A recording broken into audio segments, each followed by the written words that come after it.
Welcome to tech and second theory.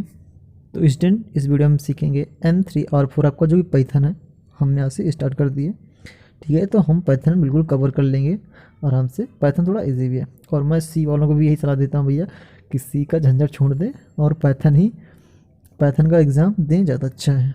ठीक है, बाकी उनकी मर्ज़ी, क्योंकि सी यार देखो बहुत टफ होती है। ठीक है, कवर करने में बहुत टाइम लगता है। ठीक है, एक बार में तो कभी कवर होता ही नहीं, निकल जाता है। अगर अच्छे से पढ़ोगे तो निकल जाता है, कुछ लोग होते हैं नहीं समझ में आता उनके तो नहीं निकलता। ठीक है, लेकिन पाइथन बेस्ट है, इजी है, समझ में आपको आसानी से आ सकती है। अब देखिए, ठीक है, यहाँ पे पाइथन का इंट्रोडक्शन पढ़ेंगे थोड़ा सा, क्योंकि हम पाइथन सीखने जा रहे हैं तो हमें इसका थोड़ा बहुत पहले नॉलेज होना चाहिए कि पाइथन क्या है, कब आई, कैसी लैंग्वेज है, ये सब हमें थोड़ा बहुत पता होना चाहिए पाइथन के बारे में। ठीक है, तो यहाँ पे हम पाइथन का इंट्रोडक्शन देखेंगे। यहाँ पे मैंने हर आपको छोटी छोटी चीज़ का मतलब आपको समझाया है और मैंने इंपॉर्टेंट पॉइंट जो होते हैं ना भाई, तो इनको हाईलाइट कर दिया। ठीक है, तो आप एक एक पॉइंट को दिमाग में बसाइए, क्योंकि ऑब्जेक्टिव यहीं से बनते हैं, थ्योरी से ही ऑब्जेक्टिव आपके बनाए जाते हैं। ठीक है, अलग से बनकर नहीं आते। तो जो आपका पाइथन है, यहाँ पे देखिए मैंने फर्स्ट पॉइंट में लिखा है पाइथन एक ऑब्जेक्ट ओरिएंटेड हाई लेवल। पहली बात तो पाइथन क्या है, हाई लेवल लैंग्वेज है। दूसरी बात ऑब्जेक्ट ओरिएंटेड प्रोग्रामिंग लैंग्वेज है। तो यहाँ से आप क्वेश्चन बन सकता है, अगर पूछ ले तो पाइथन कौन सी लैंग्वेज है, भाई कैसी लैंग्वेज है, तो पाइथन ऑब्जेक्ट ओरिएंटेड OOPL बोल सकते हो, या OOP लैंग्वेज बोल सकते हो, या फिर हाई लेवल लैंग्वेज भी ये होती है। ठीक है, तो पाइथन एक object oriented programming high level language होती है, जिसे 1980 के दशक में गाइडो वैन रसम द्वारा बनाया गया था। अब ये मेन क्वेश्चन है, ये पाइथन के फाउंडर है भैया, गाइडो वैन रसम है जो पाइथन के फाउंडर हैं। इन्होंने बनाया था 1980 के दशक में। ये चीज़ आपको ध्यान रखनी भाई, ये ऑब्जेक्टिव में पूछ सकता है, पाइथन के आविष्कारक, पाइथन के फाउंडर पूछ सकता है। ठीक है, तो ये आपको ध्यान रखना है।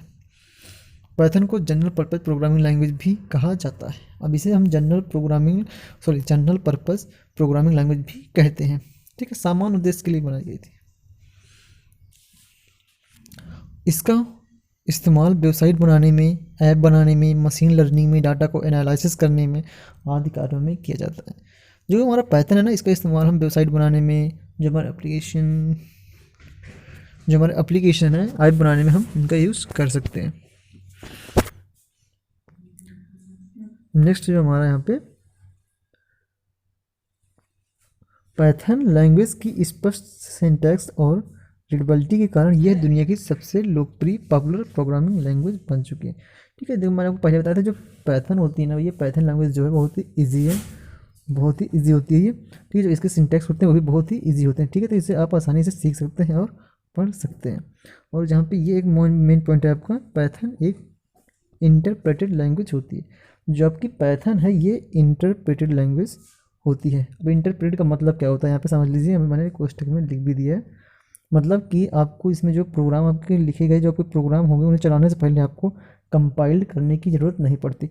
अन्य प्रोग्राम होते हैं उनको आपको एक बार चलाने से पहले क्या करना पड़ता है, कंपाइल करना पड़ता है। लेकिन ये जो पाइथन होती है ना, इसके प्रोग्राम को आपको कंपाइल करने की कोई ज़रूरत नहीं होती। इंटरप्रेटेड का मतलब यही होता है। ठीक है, तो ये जो जितना भी ये येलो कलर से हाईलाइट है ना, इससे आपको बहुत ही क्लियरफुल तरीके से अच्छे से बिल्कुल इसे पढ़ना है, क्योंकि इसमें सभी इंपॉर्टेंट पॉइंट मैंने यहाँ पे रख दिए हैं। ठीक है, अगर कुछ हम विशेषताओं की बात करें, यहाँ पे देख लीजिए, फर्स्ट में मैंने लिखा है पाइथन पूरी तरीके से फ्री है, फ्री लैंग्वेज होती है। ठीक है, इसे यूज़ करने के लिए फ्री ऐप डाउनलोड कर सकते हैं, फ्री ऐप पैसे देने की कोई इसमें ज़रूरत नहीं होती। तो आप ये भी लिख सकते हैं पाइथन जो है वो फ्री होती है। ठीक है, नेक्स्ट है यहाँ पे पाइथन कमेंट्स ज़्यादातर इंग्लिश में होते हैं। मैंने बताया था ना, आप देखो सी में देखे होंगे कितने सारे सिम्बल्स वगैरह यूज होते हैं, जो कि बहुत हार्ड होता है, लेकिन पाइथन में जो कमांड ज़्यादातर होते हैं ना, इंग्लिश में होते हैं, जिससे आप आसानी से सीख सकते हैं। और नेक्स्ट है आपका पाइथन नाम एक, अब ये बात आपके दिमाग में आती है कि इसका नाम पाइथन कैसे पड़ा। तो यहाँ पे भी मैंने एक यहाँ पे लाइन लिख दी, पाइथन नाम एक कॉमेडी शो, यानी एक कॉमेडी शो था, BBC कॉमेडी सीरीज था, सॉरी BBC कॉमेडी सीरियल था।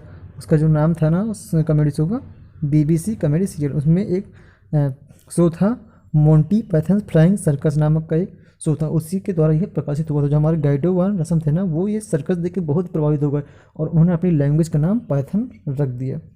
ठीक है, और जो 4 पॉइंट है क्या, जो हमारे 1900 यानी 1994 में पाइथन 1.0, जो इसका फर्स्ट वर्जन था पाइथन 1.0 लाया गया, यानी 1994 में पाइथन 1.0 इसका फर्स्ट वर्जन लाया गया था। ठीक है, ये आप एक बार और जाकर देख लीजिए, अच्छे से समझ लीजिए। जितने भी इंपॉर्टेंट पॉइंट मैंने सब यहाँ पे इंपॉर्टेंट लिखे हैं। और कुछ हम पाइथन की विशेषताएं देख लेते हैं। पाइथन की कुछ विशेषताएं भी भैया अपनी होती हैं, बिना विशेषता के कुछ नहीं होता। फर्स्ट है ईजी टू लर्न। अब यहाँ पे मैंने हेडिंग जैसे बोला ईजी टू लर्न, आप समझ जाइए, यानी लर्न माने सीखने में, ईजी माने आसान है।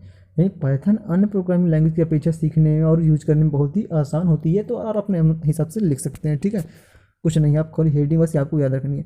इसका आप ये भी लिख सकते हैं, इसके कोड बहुत आसान होते हैं। पाइथन के सिंटेक्स हम आसानी से सीख सकते हैं। पाइथन कोड इंग्लिश में होते हैं, जिसके कारण हमें सीखना और समझना बहुत आसान होता है। आप इसे प्रोग्रामर फ्रेंडली भी कहते हैं। एक चीज़ आती है, प्रोग्रामर फ्रेंडली लैंग्वेज किसे कहते हैं, तो आप पाइथन ही उसमें टिक करिएगा, ठीक है। पूछ सकता है प्रोग्रामर फ्रेंडली लैंग्वेज पाइथन ही होती है, ठीक है। तो ये आप इसे आराम से लिख सकते हैं। नेक्स्ट जो हमारा पॉइंट है ओपन सोर्स। अब ओपन सोर्स का मतलब क्या होता है? पाइथन ओपन सोर्स लैंग्वेज है, जिसका मतलब होता है पाइथन जो कोर्स में पूरी तरीके से दुनिया भर के लिए उपलब्ध है। ओपन सोर्स का मतलब यही होता है यार कि ये ओपन होता है, कोई भी दुनिया में कहीं भी इसे यूज कर सकता है, ठीक है। ओपन का मतलब ये होता है हम आसानी से डाउनलोड कर सकते हैं और इसके टूल आप आसानी से यूज भी कर सकते हैं। ओपन का मतलब पूरी दुनिया के लिए खुला हुआ है, ठीक है। नेक्स्ट है जो आपका एम्बेडेड। देखिए एम्बेडेड का मतलब होता है जोड़ना, ठीक है।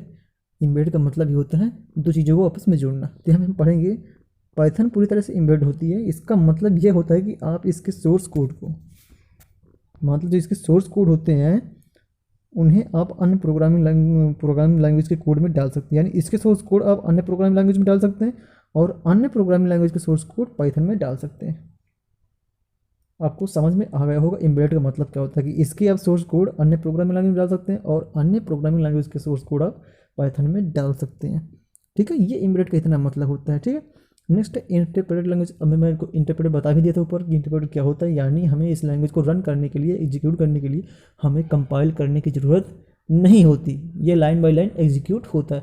मैं भी आपको बता दूंगा भैया इंटरप्रेटेड कंपाइलर क्या होता है, मैं आपको सब बताऊंगा, आपको आसानी से समझ में आ जाएगा। तो इसे हम पढ़ेंगे पाइथन कोड हम कंपाइल करने की ज़रूरत नहीं पड़ती है, मैंने ऊपर आपको बता भी चुका। इंटरप्रेटेड लैंग्वेज का मतलब ही होता है कि सोर्स कोड को लाइन बाय लाइन एग्जीक्यूट करना। कंपाइलर इंटरप्रेटर जो हमारे होते हैं ये लैंग्वेज हमारे कन्वर्टर होते हैं, मैं आपको आगे सब बता दूंगा। इसका पांचवा भी शिष्ट है भैया लार्ज लाइब्रेरी। यानी जब आप पाइथन डाउनलोड करते हैं तो इसके साथ में हमें कोड की एक लार्ज भैया लाइब्रेरी फंक्शन में मिलती है। फंक्शन की बहुत बड़ी लाइब्रेरी मिलती है, जिसके कारण आपको हर चीज़ के लिए अपना कोड बनाने की ज़रूरत नहीं पड़ती। इसमें बार बार अपना कोड इसे आपको लिखने की ज़रूरत नहीं है। इसमें खुद पहले से इतनी लाइब्रेरी बनी होती है कि आप आसानी से कुछ भी इसमें कर सकते हैं। यही हमें एप्लीकेशन डेवलपमेंट के लिए मॉड्यूल और फंक्शन का एक सेट प्रदान करता है, ठीक है। तो इसमें ये एक खूबी इसकी होती है, लार्ज लाइब्रेरी से बनी होती है, ठीक है। आप इसे यूज कर सकते हैं। तो ये इतना थी हमारे इंट्रोडक्शन पाइथन और पाइथन के कुछ विशेषताएं, ठीक है। क्योंकि इनसे ऑब्जेक्टिव बनते हैं, मैं भाई आपको साथ साथ ऑब्जेक्टिव भी कराता जाऊँगा। किस चीज़ से कितने ऑब्जेक्टिव बनते हैं वो मैं आपको सब बता दूंगा, सब करा दूंगा, ठीक है। आशा करता हूँ आपको समझ में आया होगा। नेक्स्ट डे में हम नेक्स्ट वीडियो लेके आएंगे पाइथन का ही, ठीक है। और आप हमारे साथ ही पढ़ते चलिए अच्छे से, कोई दिक्कत नहीं भाई। अगर आपको कोई कन्फ्यूजन हुआ करे ना तो आप तुरंत कमेंट में मुझसे बोला करो, पूछा करो, मैं आपको सोल्यूशन जरूर दूंगा, ठीक है। कोई भी अगर आपको ओ लेवल के लेकर कन्फ्यूजन है तो मेरे नंबर पर आप कॉन्टैक्ट कर सकते हैं, कमेंट कर सकते हैं, ठीक है। तो आप देख लीजिए और मिलते हैं नेक्स्ट वीडियो में। और हाँ यार, अगर चैनल पर नया हो चैनल को सब्सक्राइब भी कर दिया करो, ठीक है।